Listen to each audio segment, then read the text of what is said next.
Hi, welcome to STEM NOLA. Today's topic is force and motion, cars, cars, cars. Thank you to Nord for sponsoring today's STEM Saturday. Today, kids are going to build a bunch of hands-on activities to learn about forces. They're going to build propeller cars, have parachutes, and catapults.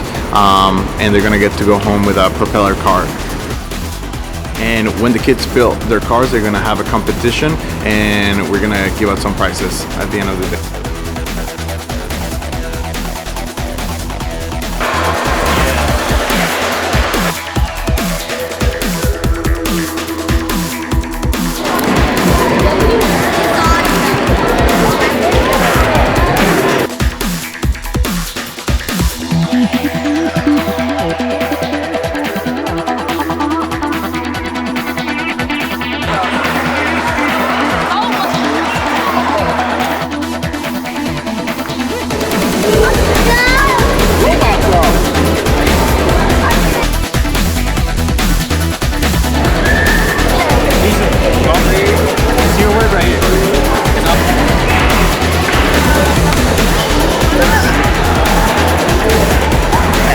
It creates drag, which slows down the parachute, which makes it a safe drop for people.